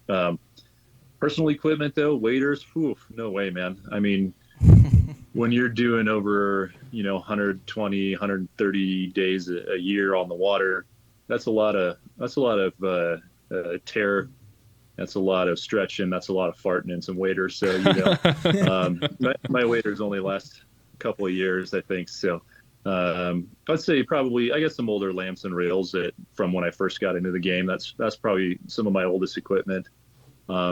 Yeah, but other than that, I'd be surprised if anything's more than 5-6 years old. That's a good question, Sean. One more rapid fire. What's your favorite fish to eat that you catch?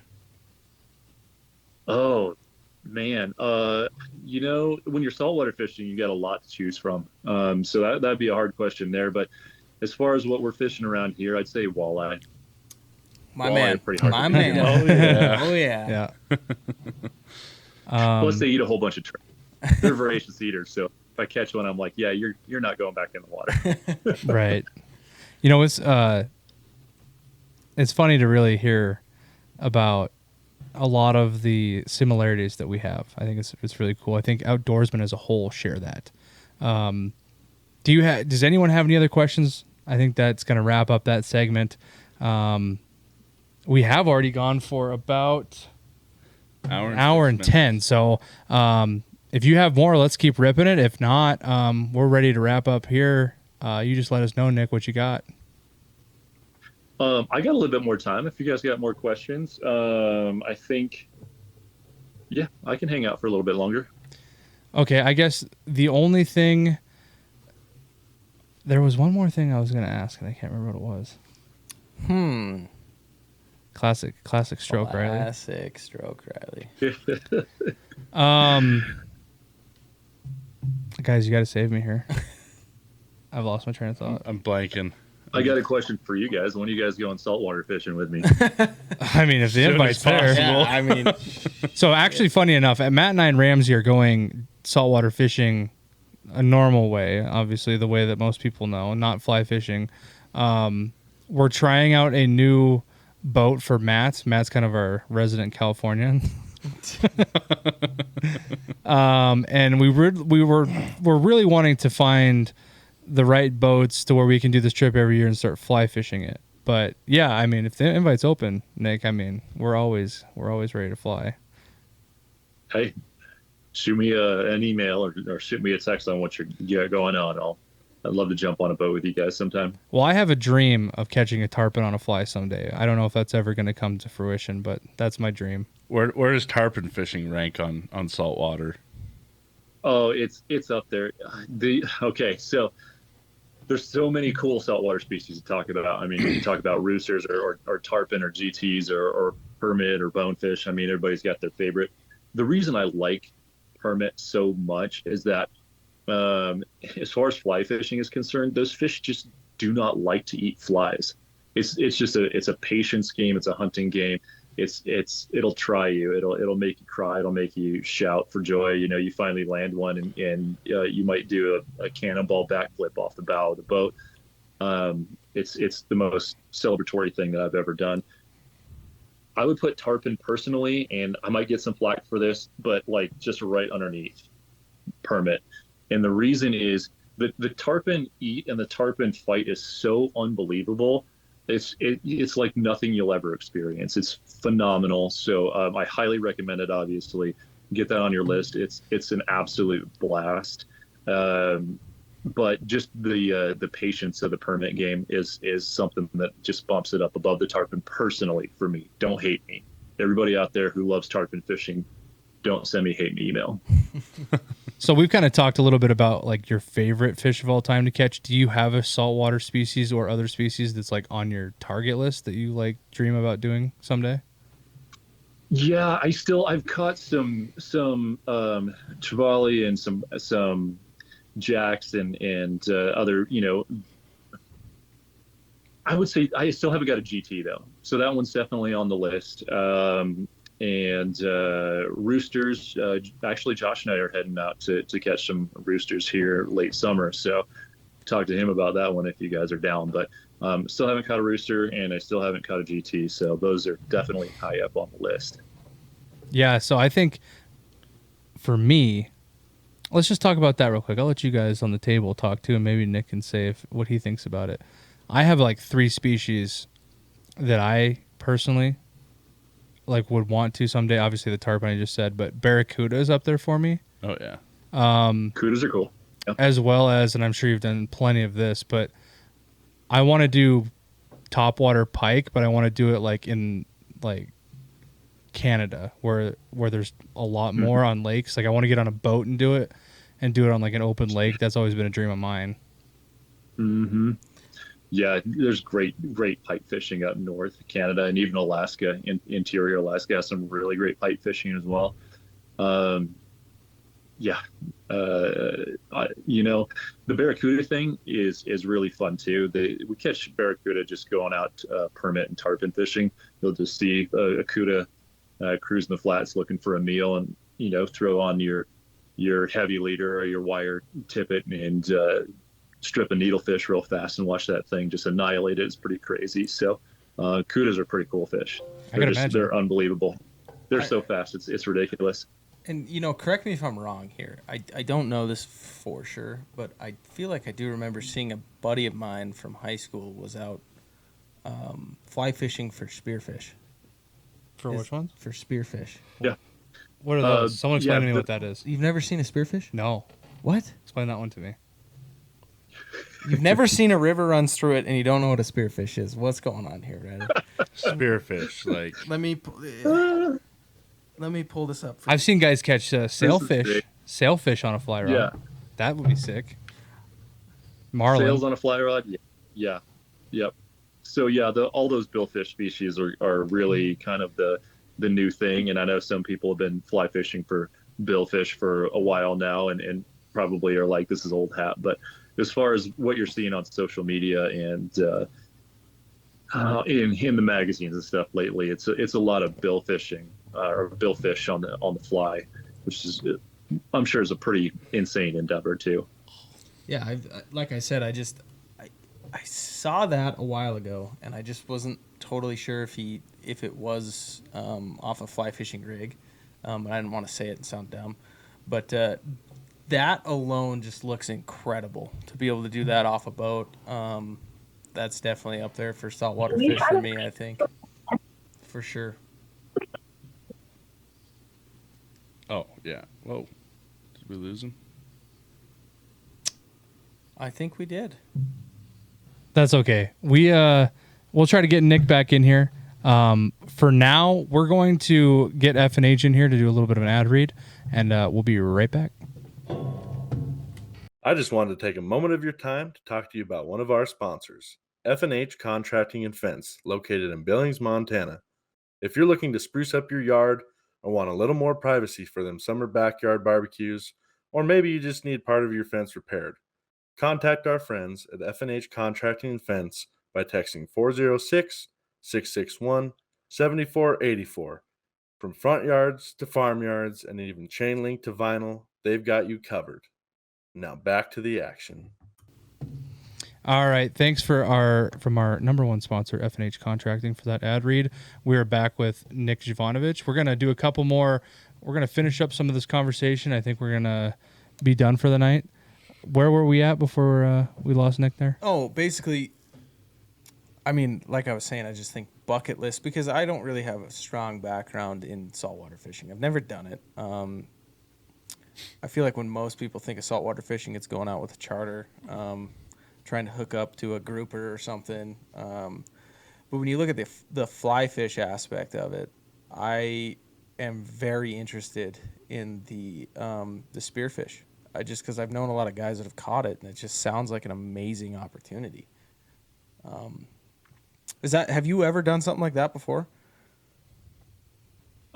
No, I've been close. Almost doesn't count, but we'll fish South Belize a lot for permit. And when you're down in that little corner, down by where you kind of Belize angles back to the east, the coastline heads out to the east is what would that be like? Guatemala and Honduras is some of the best bill fishing over there, at least for sailfish.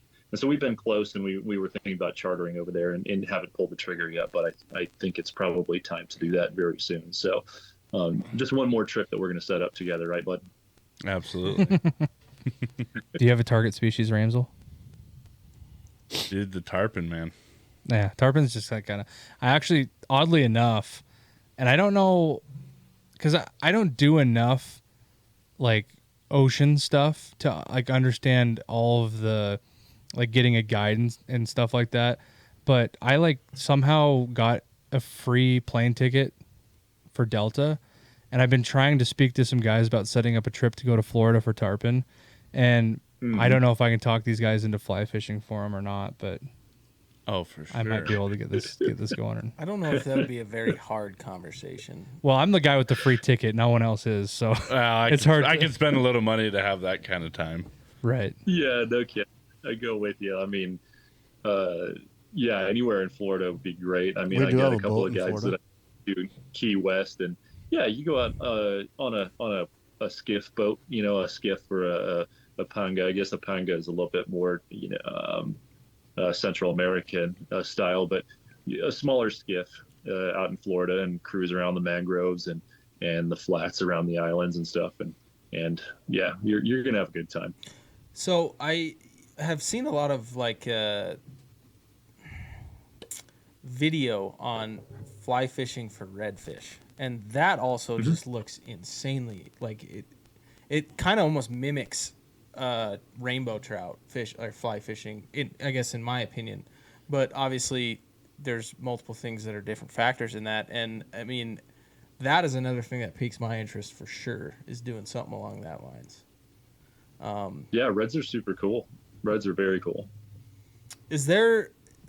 My understanding is there an unwritten rule of keeping reds? Is that just like kind of like a fisherman's guide? Because I've kind of ran into that sometimes in some of the videos I've seen. Or is that just maybe opinionated per fisherman?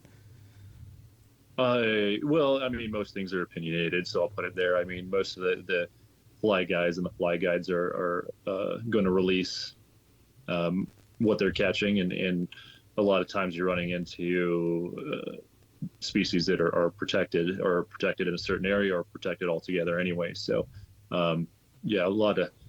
there's not much that we're catching in the salt that we keep, at least on the fly. I thought Ramsey had something. I did. He was complaining that Sean was keep asking questions, but he wouldn't answer. No, I wasn't complaining.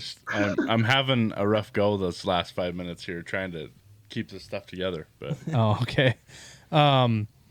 Gosh, and I had a great question too, and Ramsey just had to pop. Okay, in. but let me ask you this, Riley.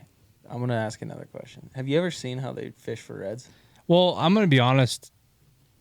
I actually was like zero interest in any sort of like outsourced fishing for a long time. So it would be like, and maybe it was just because I didn't know about it. So that would have been like saltwater fishing. That would have been like bass fishing, like all this crazy stuff, until I started going to those film festivals and really seeing how guys are doing it all over the world. And then they add in like the dubstep techno music, and it gets you like you're at a football game ready to just get jacked up, and then it like kind of hooks me. So a you little need bit. the extra entourage part of the the activity for it to kind of. We just need one of them boom boxes over our shoulders. Yeah. It turns out that I do have one of those boom boxes. So do we. Do you know what I'm talking about, Nick?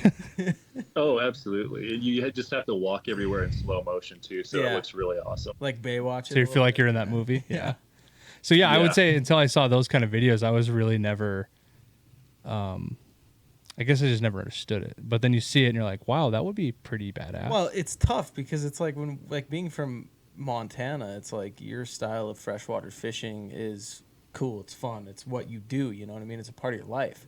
But other styles, I mean, I would say saltwater doesn't necessarily pique your interest because it's like a new thing. And a new thing to a lot of people is kind of like, do I really want to go try something new and be bad at it? You know what I mean? Yeah. And so you always have that kind of in the back of your head, but like seeing how the style of fishing is, like watching these like, you know, higher media companies that revolve around saltwater fishing, like seeing how they do shit is crazy. I mean, it just seems like I want to do that right now. You know what I mean? Yeah.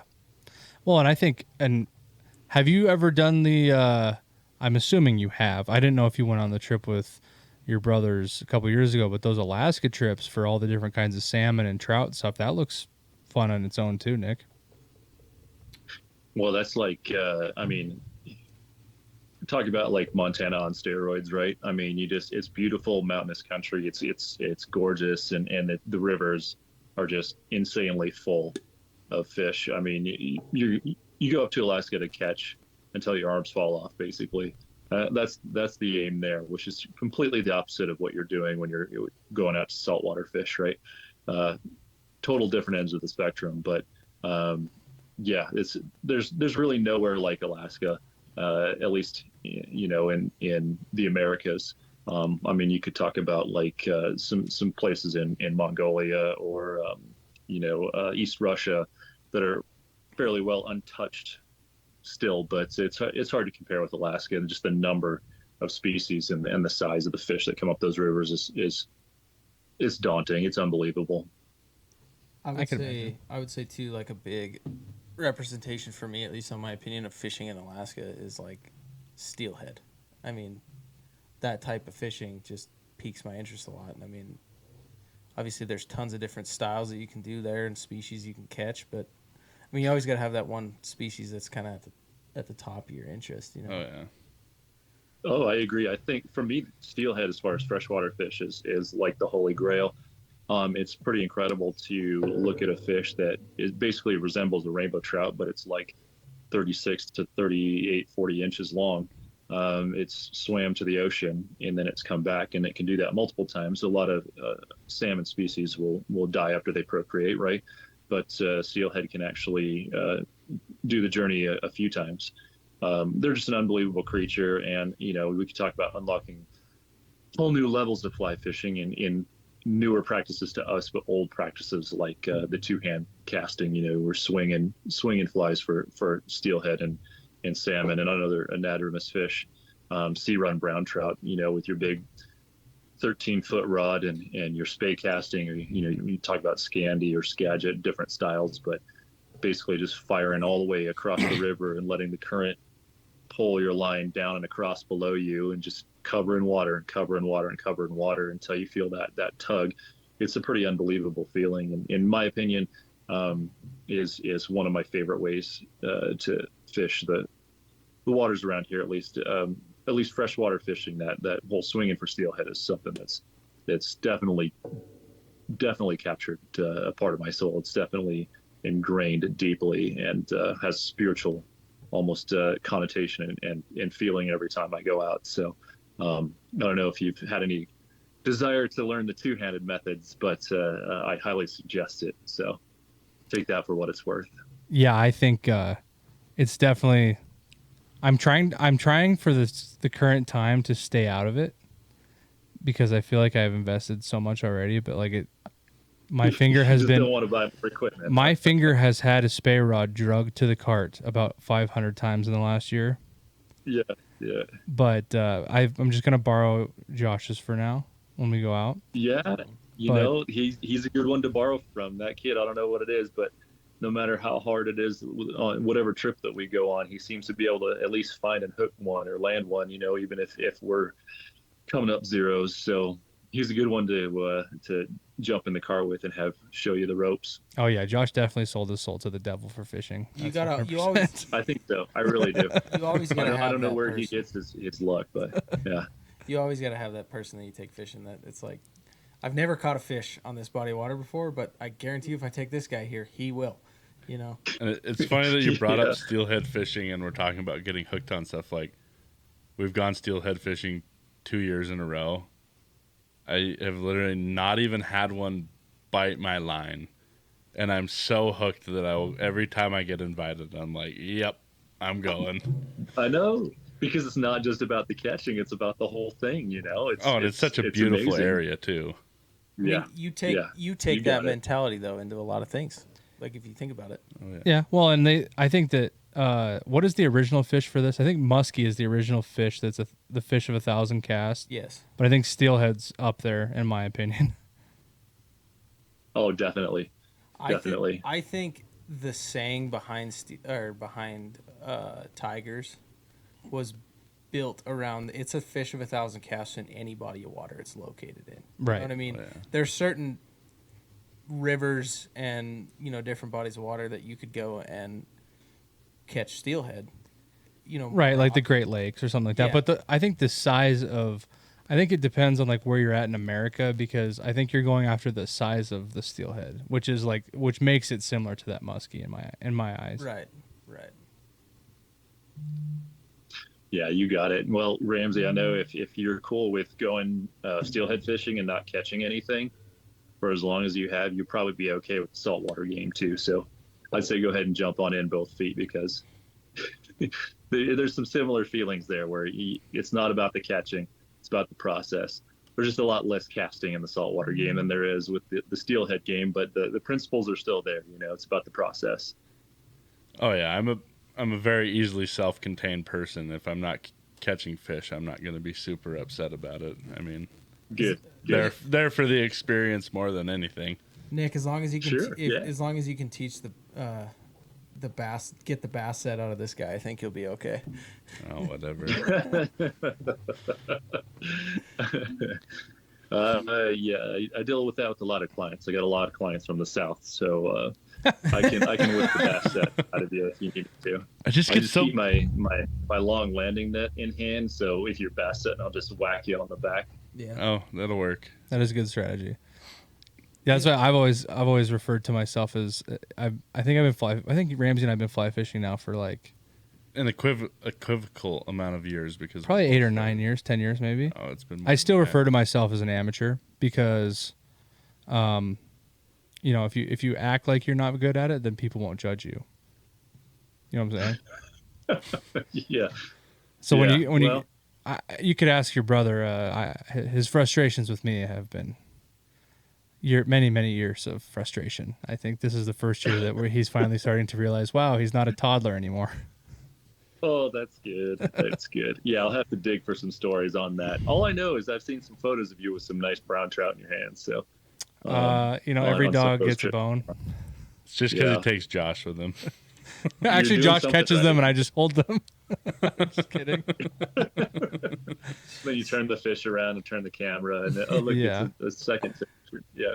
No, it took me a long time. Like really, it took me 5 or 6 years to really like nail. Like fly fishing is not easy in my eyes, but I don't know.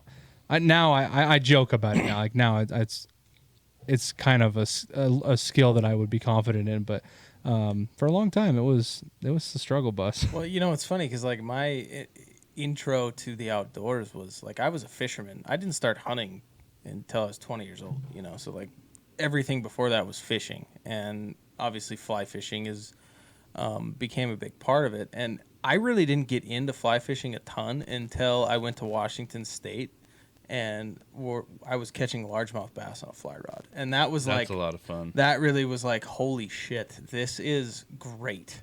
Like I need to get better at this, and I need to pursue this outdoor opportunity.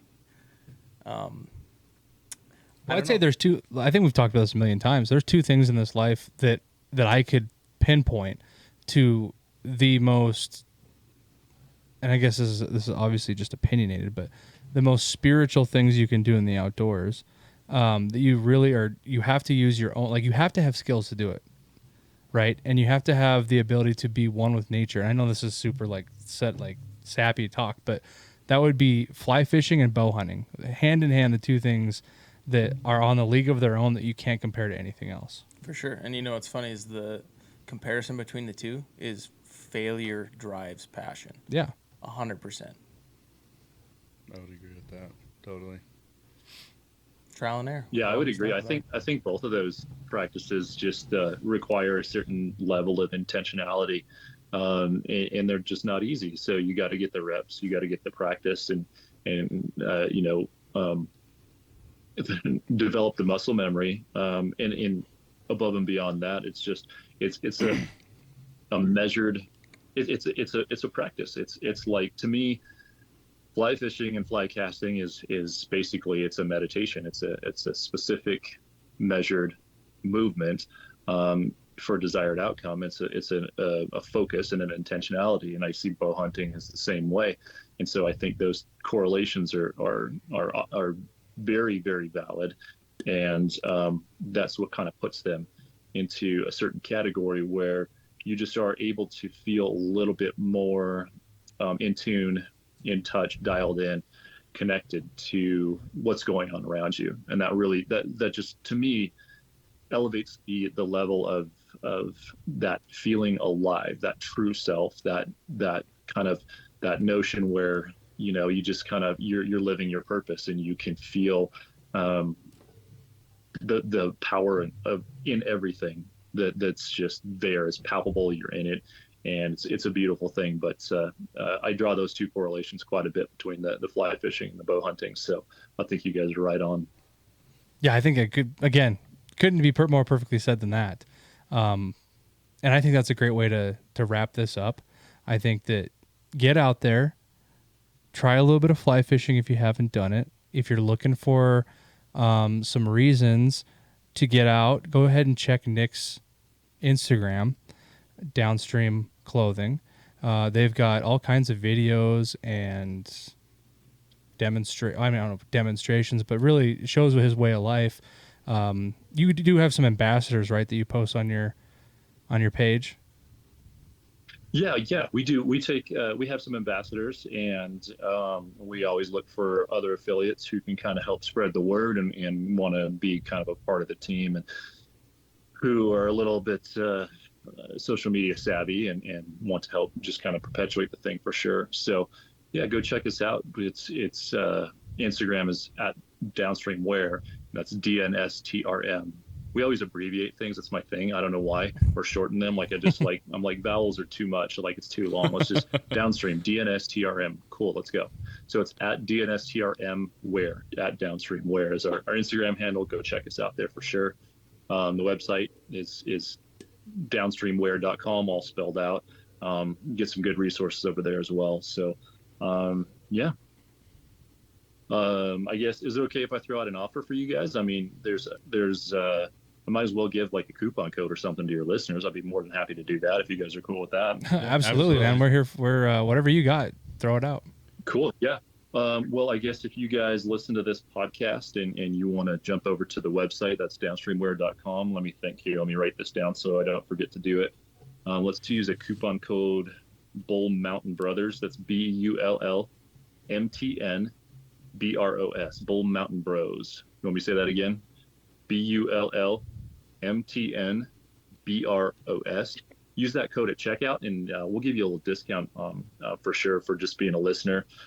If you do me a favor and tag me in your story or in a post or something at Downstream Wear, that's DNSTRMWEAR on Instagram, I'd sure appreciate it too. If you go over to the website, that downstreamwear.com, there's going to be a sign-up box for your email. Of course, we do a great newsletter. That's where you get your information.